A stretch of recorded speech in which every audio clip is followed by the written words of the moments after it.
প্রিয় দিনী মা ও বোন, জীবনে একবার হলেও এই নামাজটি আপনি পড়ুন, যে নামাজ পড়লে জীবনের যৌবনের সকল গুনাহ মাফ হয়ে যায়, সকল অভাব দূর হয়ে যায়, মনের আশাগুলো পূর্ণ হয়। এই নামাজ যদি আপনি সঠিক মতে পড়তে পারেন, আল্লাহ পাক আপনাকে প্রচুর ধন সম্পদ দান করবেন।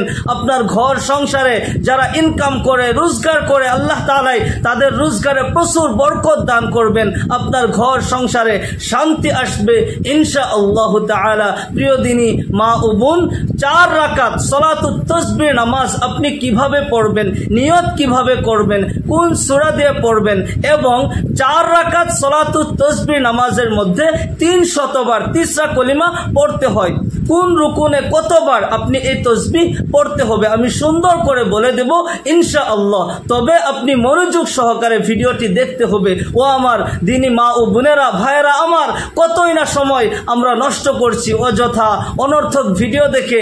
আজ একটুখানি সময় আমি নষ্ট করে যদি এই ইসলামিক ভিডিওটি আমি শিখতে পারি, এই নামাজটি যদি শিখতে পারি, আমার জীবনের যৌবনের গুনাহ মাফ হয়ে যাবে, ইহকাল পরকালে শান্তি আসবে, এই নামাজ আমার জন্য নাজাতের জরিয়া হয়ে যাবে ইনশাআল্লাহ। আসুন আমরা এই নামাজ সুন্দর করে আমরা শিখে নেই। আল্লাহ রাসূল সাল্লাল্লাহু আলাইহি ওয়াসাল্লাম এই নামাজ তিনার চাচা হযরতে আব্বাস রাদিয়াল্লাহু আনহুকে শিখিয়ে দিয়েছিলেন, এই নামাজের নিয়ম বলে দিয়েছিলেন, এবং আল্লাহ নবী সাল্লাল্লাহু আলাইহি ওয়াসাল্লাম ইরশাদ করেন, হে আমার চাচা, হে আমার প্রাণপ্রিয় চাচা, আপনি পারলে প্রতিদিন এই নামাজটি পড়বেন। যদি প্রতিদিন পড়তে না পারেন আপনি সপ্তাহে একদিন পড়বেন, যদি সপ্তাহে পড়তে না পারেন মাসে একদিন আপনি পড়বেন, যদি মাসেও না পারেন বছরে একদিন পড়বেন। হে আমার প্রাণপ্রিয় চাচা, আপনি যদি বছরেও পড়তে না পারেন, আমার চাচা আপনি জীবনে একবার হলেও এই নামাজটি পড়বেন। এই নামাজ পড়লে আল্লাহ পাক আপনার জীবনের 10 ধরনের গুনাহ মাফ করে দিবে। আল্লাহু আকবার। আগের পরের, ছোট বড়, নতুন পুরানা, গোপন প্রকাশ্য সকল ধরনের গুনাহ আল্লাহ তাআলা মাফ করে আপনাকে নিষ্পাপ মাসুম করে দিবেন। আপনার দোয়া আল্লাহ তাআলা কবুল করবেন, মনের আশাগুলো পূর্ণ করে দিবেন। প্রিয় দিনী মা ও বোন, 4 রাকাত সালাতুত তাসবিহ নামাজ আপনি যে কোনো সময় পড়তে পারেন, দিন কিংবা তো রাতে, যখনই আপনার সুবিধা হয় আপনি সেই সময় এই নামাজটি আপনি পড়বেন। প্রতিদিন পড়তে না পারলে কমসে কম সপ্তাহে প্রতি শুক্রবারে আপনি এই নামাজটি পড়বেন। আপনি যখন এই নামাজটি পড়বেন, নামাজ পড়ার পূর্বে আপনি অবশ্যই সুন্দর করে আপনি ওযু করবেন। ওযুর পর আকাশের দিকে তাকিয়ে কলিমা শাহাদাত পাঠ করতে কখনোই ভুলবেন না। ওযুর পর আকাশের দিকে তাকিয়ে কলিমা শাহাদাত পাঠ করলে আল্লাহ পাক আপনার জীবনের সকল গুনাহ মাফ করে দিবে, আপনার জন্য জান্নাতের সকল দরজাগুলো খুলে দিবে।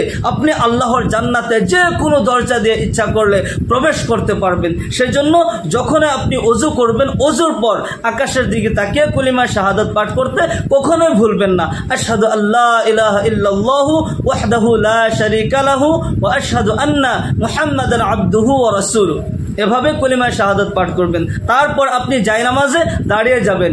সর্বপ্রথম আপনি 4 রাকাত সালাতুত তাসবিহ নামাজের নিয়ত আপনি এভাবে করবেন, নাওয়াইতু আন উসাল্লি লিল্লাহি তাআলা 4 রাকাআতি সালাতিত তাসবিহ নাফলি মুতাওয়াজ্জিহান ইলা জিহাতিল কাবাতিশ শরীফাতি আল্লাহু আকবার। যদি আরবিতে নিয়ত না জানেন, বাংলায় এভাবে নিয়ত করবেন, আমি আল্লাহর ওয়াস্তে সালাতুত তাসবিহ 4 রাকাত নফল নামাজ পড়িতেছি, আল্লাহু আকবার। এভাবে নিয়ত করলে চলবে। আমার মা বোনেরা, নিয়ত করে যখন তাকবীর বলবেন, হাত এভাবে তুলবেন, আল্লাহু আকবার বলে আপনি সিনার উপর হাত রেখে দিবেন, বাম হাতের উপর ডান হাত আপনি রেখে দিবেন। আর আমার পুরুষ ভাইরা যদি এই নামাজ পড়েন, কানের লথি বরাবর আপনি হাত তুলবেন, আর নাভির নিচে হাত আপনি বেঁধে রাখবেন, বাম হাতের উপর ডান হাত আপনি রেখে দিবেন। তারপর আপনি সানা পড়বেন, সুবহানাকা আল্লাহুম্মা ওয়া বিহামদিকা ওয়া তাবারাকা ইসমুকা ওয়া তাআলা জাদ্দুকা ওয়া লা ইলাহা গায়রুক। সানা পড়ার পর আপনি 15 বার এই তাসবিহ তিসরা কলিমাটি আপনি পড়তে হবে। মনে রাখবেন কোন জায়গায় কতবার পড়া হয়। প্রথমে আপনি সানা পড়ার পর 15 বার এই তাসবিহটি পড়বেন, সুবহানাল্লাহি ওয়াল হামদুলিল্লাহি ওয়া লা ইলাহা ইল্লাল্লাহু আল্লাহু আকবার। প্রথমে 15 বার, তারপর আউযু বিল্লাহ বিসমিল্লাহ পড়ে সূরা ফাতিহা পড়বেন, অন্য একটি সূরা পড়বেন। যখন কেরাত শেষ হয়ে যায়, কেরাত শেষে রুকুতে যাওয়ার আগে আবার 10 বার এই তাসবিহ আপনি পড়বেন, সুবহানাল্লাহি ওয়াল হামদুলিল্লাহি ওয়া লা ইলাহা ইল্লাল্লাহু আল্লাহু আকবার। 15, 10, 25 বার হলো, মনে রাখবেন। তারপর আল্লাহু আকবার বলে আপনি রুকুতে চলে যাবেন। রুকুর তাসবিহ 3 বার পড়ার পর সুবহান রাব্বিয়াল আযীম 3 বার পড়ার পর আপনি এই তাসবিহটি 10 বার পড়বেন। সুবহানাল্লাহি ওয়াল হামদুলিল্লাহি ওয়া লা ইলাহা ইল্লাল্লাহু আল্লাহু আকবার। এখানে 35 বার হলো। তারপর সামিআল্লাহু লিমান হামিদাহ বলতে থাকবেন আর উঠতে থাকবেন। পূর্ণ সিধা হতে হবে। দাঁড়িয়ে দাঁড়িয়ে রব্বানা লাকাল হামদ পড়বেন। তারপর আবার 10 বার এই তাসবিহটি পড়বেন। সুবহানাল্লাহি ওয়াল হামদুলিল্লাহি ওয়া লা ইলাহা ইল্লাল্লাহু আল্লাহু আকবার। এখানে 45 বার হলো, 45। তারপর আল্লাহু আকবার বলে আপনি ডাইরেক্ট সিজদাতে চলে যাবেন।